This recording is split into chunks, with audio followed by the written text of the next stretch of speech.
Welcome to money management channel. வேர்ல்டுலயே பாத்தீங்க அப்படின்னா இந்தியாவோட மார்க்கெட்டும் சரி, இந்தியாவோட எக்கனாமிக்கல் growth தான் ஃபாஸ்டஸ்ட் எக்கனாமிக் கண்ட்ரியா இருக்கு. ஸோ அதனால இந்தியாவை பொறுத்த வரைக்கும் பார்த்தீங்க அப்படின்னா எல்லா செக்டர்லேயும் வந்து ஒரு அபரிமிதமான வளர்ச்சி இருக்கு. அதில் மெயினான ஒரு செக்டர் அப்படின்னா நம்ம ஆட்டோ செக்டரை சொல்லலாம். ஆட்டோ செக்டரில் வந்து பியூரா வந்து பார்த்தீங்க அப்படின்னா இப்போ எலக்ட்ரிக் வெஹிக்கிள்ஸோட டிரான்ஸ்ஃபர்மேஷன் இருக்கு. அதனால பார்த்தீங்க அப்படின்னா எலக்ட்ரிக் வெஹிக்கிள் சம்மந்தப்பட்ட ஸ்டாக்ஸ் எல்லாமே வந்து ஃபியூச்சரில் ஒரு நல்ல growth கொடுக்கறதுக்கு நிறைய வாய்ப்பு இருக்கு. அந்த வகையில் இன்னைக்கு எலக்ட்ரிக் வெஹிக்கிளில் வந்து பார்ட்டிசிபேட் பண்ணுற டாப் குவாலிட்டியான ஒரு 5 ஸ்டாக்கை பற்றி தான் இந்த வீடியோவில் வந்து கம்ப்ளீட்டாக அனலைஸ் பண்ண போகிறோம். இந்தியன் ஆட்டோமொபைல் செக்டர், அதாவது ஈவியோட growth வந்து இந்தியாவில் வந்து அபரிவிதமாக இருக்குன்ற மாதிரி நிறைய ப்ரெடிக்ஷன்ஸ் கொடுத்துருக்காங்க. அந்த வகையில் பார்த்தீங்க அப்படின்னா 2 வீலர் 3 வீலர் பேசஞ்சர்ஸ் கார்ஸோட ப்ரெடிக்ஷனும் வந்து கிளியராக கொடுத்துருக்காங்க. 2022 2 வீலரோட growth பார்த்தீங்க அப்படின்னா 1 or 2% இருக்கும் அப்படின்ட்டு இருக்காங்க. அதே வந்து 2026 வந்து 20% வந்து ரீச் ஆகும் அப்படின்ற மாதிரி ப்ரெடிக்ஷன்ஸ் கொடுத்துருக்காங்க. 2030 40% மேலே டெஃபினட்டாக வந்து growth இருக்கும் அப்படின்ற மாதிரி கொடுத்துருக்காங்க. ஸோ 3 வீலரை பொறுத்த வரைக்கும் பார்த்தீங்க அப்படின்னா இப்போ வந்து 2022 3 or 4% பக்கமாக இருக்கிறதுக்கு வாய்ப்பு இருக்குது அப்படின்ற மாதிரி கொடுத்துருக்காங்க. 2026 வந்து above 20% மேலே இருக்குன்ற மாதிரி ப்ரெடிக்ஷன்ஸ் கொடுத்துருக்காங்க. அதே மாதிரி 2030 above 40% மேலே கொடுத்துருக்காங்க. ஸோ 2 வீலரும் சரி 3 வீலரும் சரி, அதாவது ஈவியில் வந்து பார்த்தீங்க அப்படின்னா 2030 above 40% மேலே இருக்குங்கிறப்ப நல்ல ஒரு ப்ராஃபிட்டர் ஸ்டாக்ஸ் கொடுக்கறதுக்கு நிறைய ஆப்பர்ச்சுனிட்டிஸ் இருக்கு. காரை பொறுத்த வரைக்கும் பார்த்தீங்க அப்படின்னா 2022 பார்த்தீங்க அப்படின்னா 1% இருக்குன்ற மாதிரி கொடுத்துருக்காங்க. 2026 10% இருக்குன்ற மாதிரி கொடுத்துருக்காங்க. 2030 பார்த்தீங்க அப்படின்னா 20% ரீச் ஆகும் அப்படின்ட்டு இருக்காங்க. ஸோ எல்லா செக்டர்லையும் வந்து நல்ல ஒரு growth வந்து ஈவி வந்து அச்சீவ் பண்ண போகுது.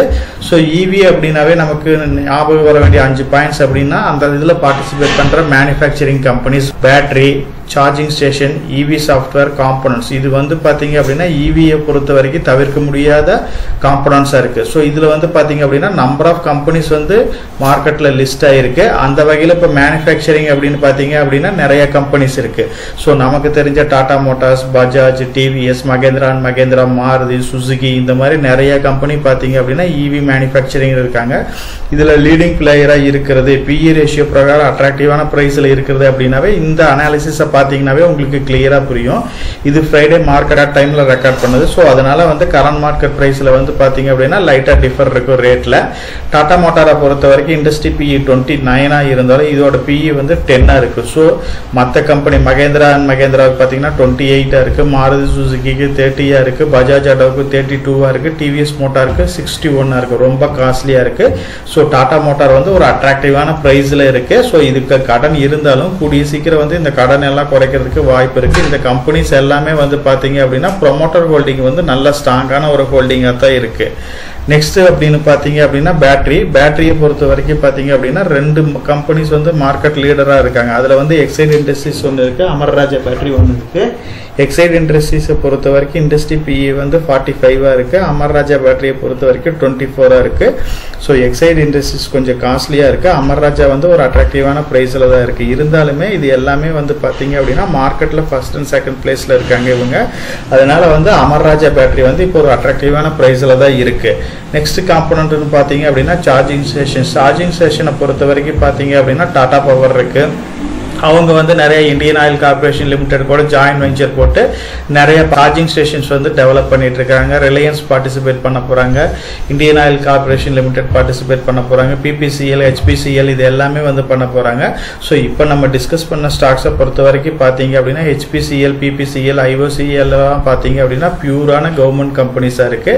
இதோட பிஇ பார்த்தீங்க அப்படின்னா 4-5 அந்த லெவலில் தான் இருக்கு. இப்போ நம்ம முடிஞ்ச வரைக்கும் பார்த்தீங்க அப்படின்னா டாடா பவரை வந்து கொஞ்சம் பிஇ காஸ்ட்லியா இருந்தாலும் லாங் டர்ம் பாயிண்ட் ஆஃப் வியூல growth oriented ஸ்டாக்ஸ் அப்படின்னா நம்ம டாடா பவர் கன்சிடர் பண்ணலாம். ரிமைனிங் கம்பெனிஸ் எல்லாமே வந்து பாத்தீங்க அப்படின்னா அட்ராக்டிவான வேல்யூஷன்ல இருந்தாலும் இதோட growth வந்து அந்த அளவுக்கு இருக்காது. ஏன்னா இவங்க வர்ற ப்ராஃபிட் எல்லாமே வந்து பாத்தீங்க அப்படின்னா டிவிடெண்ட் இந்த மாதிரி இதுல வெளியே எடுத்துடுவாங்க. ஸோ இந்த இடத்துல வந்து பாத்தீங்க அப்படின்னா டாடா பவரை வந்து சார்ஜிங் ஸ்டேஷன் காம்பனன்ட்டுக்கு நம்ம செலக்ட் பண்ணிக்கலாம். நெக்ஸ்ட் இவி சாஃப்ட்வேரை பொறுத்த வரைக்கும் பாத்தீங்க அப்படின்னா நிறைய கம்பெனிஸ் இருக்கு. டாடா எலக்ஸி இருக்கு, கேபிஐடி இருக்கு, டாடா டெக்னாலஜிஸ், இந்த மாதிரி நிறைய கம்பெனிஸ் இருக்கு. இருக்கு. இந்த கம்பெனிஸை பொறுத்த வரைக்கும் பார்த்தீங்க அப்படின்னா இண்டஸ்ட்ரி PE 35 இருக்கு. ஸோ இது வந்து பார்த்தீங்க அப்படின்னா மார்க்கெட்டில் சாஃப்ட்வேர் அப்படிங்கிறதுனால இண்டஸ்ட்ரி PEயோட எல்லா கம்பெனியும் ஜாஸ்தியாக தான் ட்ரேட் ஆகிட்டு இருக்கு. டாடா எலக்ஸியை பொறுத்த வரைக்கும் 58 இருக்கு. ரிமைனிங் டாடா டெக்னாலஜி 62 இருக்கு. KPI டெக்னாலஜி வந்து 70 இருக்கு. ஸோ இந்த வகையில் பார்த்தீங்க அப்படின்னா டாடா எலக்ஸி வந்து ஓரளவுக்கு அட்ராக்டிவான பிரைஸ்ல தான் இருக்கு. அதாவது அட்ராக்டிவான பிரைஸ்னா இந்த 3 கம்பெனியை கம்பேர் பண்றப்ப ஸோ காஸ்ட்லியா இருந்தாலுமே காம்பனண்ட்டை பொறுத்த வரைக்கும் EV சாஃப்ட்வேர் காம்பனண்ட்டை பொறுத்த வரைக்கும் டாடா எலக்ஸி வந்து ஓரளவுக்கு அதர் கம்பெனியை விட கொஞ்சம் அட்ராக்டிவான பிரைஸ்ல இருக்கு. EVக்கு தேவையான காம்பனண்ட்ஸ் தயாரிக்கிற கம்பெனில மெயினான கம்பெனியா இருக்கிறது பார்த்தீங்க அப்படின்னா மதர்சன் சுமிதா. ஸோ இதை பொறுத்த வரைக்கும் பார்த்தீங்க அப்படின்னா இதுக்கு வந்து நிறைய காம்படிட்டர் கம்பெனிஸ் ஓரளவுக்கு கம்மியாக தான் இருக்கு. ஸோ இதுவே வந்து பார்த்தீங்க அப்படின்னா கொஞ்சம் வேல்யூஷன் வைஸ் வந்து காஸ்ட்லியாக தான் இருக்கு. இப்போ வந்து மார்க்கெட்ல கரெக்ஷன் ஆயிருக்கு. இப்போ வந்து பார்த்தீங்க அப்படின்னா இதோட PE வந்து 58 இருக்கு. ஸோ இண்டஸ்ட்ரி PEயோட காஸ்ட்லியாக ட்ரேட் ஆனாலும் இது வந்து ஃபியூச்சர் க்ரோத் இருக்கிறதுனால இந்த கம்பெனி வந்து கொஞ்சம் காஸ்ட்லியாக தான் ட்ரேட் ஆகிட்டு இருக்கு. ஸோ இப்போ நம்ம டிஸ்கஸ் பண்ண ஸ்டாக்ஸை பொறுத்த வரைக்கும் பார்த்தீங்க அப்படின்னா அதாவது நம்ம இப்போ வந்து ஒவ்வொரு காம்பனண்ட் அதாவது manufacturing batteries charging station EV software components இதில் வந்து நம்ம ஒரு 5 கம்பெனி செலக்ட் பண்ணணும் குவாலிட்டியான கம்பெனிஸ் அப்படின்னா மேனுஃபேக்சரிங்கை பொறுத்த வரைக்கும் டாடா மோட்டாரை வந்து நம்ம செலக்ட் பண்ணலாம். பேட்டரியை பொறுத்த வரைக்கும் அமர்ராஜா பேட்டரியை வந்து நம்ம செலக்ட் பண்ணலாம். சார்ஜிங் ஸ்டேஷனை பொறுத்த வரைக்கும் டாடா பவர் வந்து நம்ம செலக்ட் பண்ணலாம். EV சாஃப்ட்வேரை பொறுத்த வரைக்கும் டாடா எலக்ஸி வந்து நம்ம செலக்ட் பண்ணலாம். காம்பனண்ட்டை பொறுத்த வரைக்கும் சமகவர்த்தனா மதர்சனை வந்து நம்ம செலக்ட் பண்ணலாம். ஸோ இது வந்து பார்த்தீங்க அப்படின்னா EVல வந்து நல்ல ஒரு ஃபியூச்சர் growth இருக்கிற கம்பெனிஸ். நீங்க வந்து நெக்ஸ்ட் 5 to 10 இயர்ஸ் வந்து நீங்க வெயிட் பண்ற அப்படி இருந்துச்சு அப்படின்னா இந்த கம்பெனிஸ்ல எல்லாம் டெஃபினட்டா வந்து நீங்க இன்வெஸ்ட் பண்ணீங்க அப்படின்னா நல்ல ஒரு ரிட்டர்ன் கொடுக்கிறதுக்கு நிறைய வாய்ப்பு இருக்கு. இப்போ நம்ம டிஸ்கஸ் பண்ண ஸ்டாக்ஸை வந்து நான் PE ரேஷியோ பிரகாரம் வந்து ஷார்ட் லிஸ்ட் பண்ணியிருக்கேன். டாடா மோட்டாரை பொறுத்த வரைக்கும் இண்டஸ்ட்ரி PE எல்லாமே பார்த்தோம். அதோட PE வந்து 11 இருக்கு. ஸோ டாடா மோட்டாரை பொறுத்த வரைக்கும் ஒரு ப்ராப்ளம் அப்படின்னா அது டெப்ட் ஈக்விட்டி ரேஷியோ 1.26 இருக்கு. கடன் வந்து கொஞ்சம் காஸ்ட்லியா இருக்கு. இவங்க வந்து மார்க்கெட் கேபிட்டல் வந்து 3.5 lakhs crore மேல இருந்தாலுமே கடன் வந்து 1 lakh மேல இருக்கு. கூடிய சீக்கிரம் இந்த கடன் எல்லாமே வந்து குறைப்புன்னு சொல்லியிருக்காங்க. அதுக்கு உண்டான எல்லா ஆப்ரேஷன்ஸும் இப்போ பண்ணிட்டு இருக்கிறாங்க. இப்போ இதில் DVSS வந்து டீலிஸ்ட் பண்ணிட்டு அதை டாடா மோட்டார்ஸாக மாற்ற போறாங்க. அதுக்கப்புறம் டாடா மோட்டாரை வந்து பேசஞ்சர் வெஹிக்கிள்ஸ் தனியாகவும் கமர்ஷியல் வெஹிக்கிள்ஸ் தனியாகவும் டீமர்ஜ் பண்ண போறாங்க. இது எல்லாமே வந்து டாடா மோட்டாரோட கம்பெனியோட growthக்கு எல்லா வகையிலையும் பார்ட்டிசிபேட் பண்ணும்.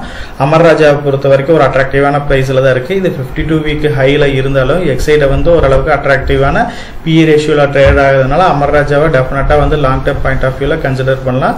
டெப்ட் ஈக்விட்டி ரேஷியோ 0.02 தான் இருக்கு. இது வந்து ஒரு அட்ராக்டிவான பிரைஸ்ல தான் வந்து எக்ஸைட கம்பேர் பண்றப்ப இருக்கு. டாடா பவரை பொறுத்த வரைக்கும் பாத்தீங்க அப்படின்னா இதுலயும் ஒரு ப்ராப்ளம் அப்படின்னா இதுவுமே வந்து டெப்ட் ஈக்விட்டி ரேஷியோ 1.66 தான் இருக்கு. கூடிய சீக்கிரம் இதுவோட கடனும் வந்து ரெடியூஸ் பண்றதுக்கு நிறைய பாசிபிலிட்டிஸ் இருக்கு அப்படின்ற மாதிரி கொடுத்துருக்காங்க. மார்க்கெட்டை பொறுத்த வரைக்கும் நிறைய பவர் கம்பெனிஸ் இருந்தாலுமே டாடா பவர் வந்து ஒரு எக்ஸலண்டான கம்பெனி. இப்போ நியர்லி வந்து பாத்தீங்க அப்படின்னா 52 வீக் ஹைல தான் ட்ரேட் ஆயிட்டு இருக்கு. மதர்சனை பொறுத்த வரைக்கும் பார்த்தீங்க அப்படின்னா இந்த கம்பெனியும் வந்து 52 வீக் ஹைல தான் ட்ரேட் ஆகிட்டு இருக்கு. 100 rupees கீழே ட்ரேட் ஆகிட்டு இருந்த கம்பெனி இப்போ வந்து நல்ல மார்க்கெட்டில் ஒரு ஹைக்கு கொடுத்துருக்கு. இதோட டெப்ட் ஈக்விட்டி ரேஷியோ பார்த்தீங்க அப்படின்னா 0.97 இருக்கு. பிலோ 1 கீழே தான் இருக்கு. ஆனால் நியர்லி 1க்கு பக்கமாக இருக்கு. ஸோ இதுவுமே வந்து கொஞ்சம் கடன் ஜாஸ்தி இருக்கிற கம்பெனியாக தான் இருக்கு. டாடா எலக்ஸியை பொறுத்த வரைக்கும் பார்த்தீங்க அப்படின்னா ஒரு எக்ஸலண்டான கம்பெனி. இதோட 52 வீக் ஹைன்னு பார்த்தீங்கன்னா 9200 ரூபாய்க்கு போயிருக்கு. இப்போ வந்து 7400 ரூபா அந்த ரேட்டில் வந்து ட்ரேட் ஆகிட்டு இருக்கு. ஸோ லாங் டேர்மில் இதெல்லாம் வந்து ஒரு எக்ஸலண்டான க்ரோத்தை கொடுக்குற கம்பெனி தான். இந்த கம்பெனிஸ்லாம் வந்து பார்த்தீங்க அப்படின்னா மார்க்கெட் ஒரு 2-3 இயர்ஸில் வந்து எக்ஸலண்டான ஒரு ரிட்டர்னை வந்து கொடுத்துருக்கு. So long term point of வியூவில் இதுவும் வந்து 52 வீக் ஹைக்கு மேலே ட்ரேட் ஆகிறதுக்கு நிறைய பாசிபிலிட்டிஸ் இருக்கு. இப்போ நம்ம டிஸ்கஸ் பண்ண ஸ்டாக்ஸை வந்து நீங்கள் முடிஞ்ச வரைக்கும் 5 to 10 இயர்ஸ் நீங்கள் வெயிட் பண்ணுறீங்க அப்படின்னா SIP மோட்லேயே இன்வெஸ்ட் பண்ணலாம். அப்படி இல்லை அப்படின்னா மார்க்கெட்டில் ஏதாச்சும் ஒரு ஃபால் வருது அப்படின்னா அந்த மாதிரி டைமில் வந்து லம்சம் மோட்ல இன்வெஸ்ட் பண்ணாலும் ஃபியூச்சர்ல நல்ல ஒரு வெல்த்தை வந்து கிரியேட் பண்ண முடியும்.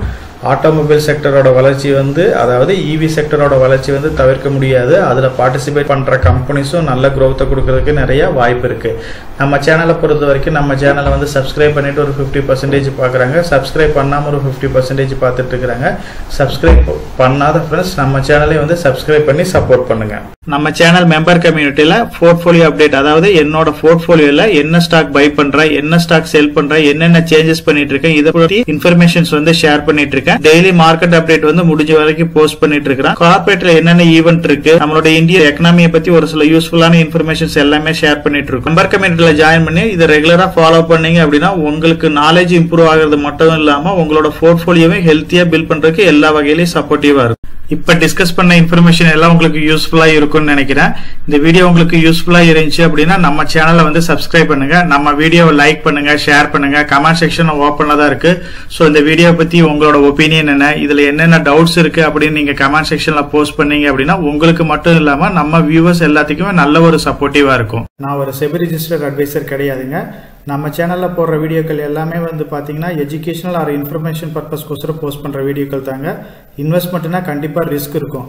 அதனால நீங்க உங்க ஃபினான்ஷியல் அட்வைசர் டிஸ்கஸ் பண்ணியோ இல்ல நீங்களா ஓன் டிசிஷன் எடுத்தோ இன்வெஸ்ட் பண்ணுங்க.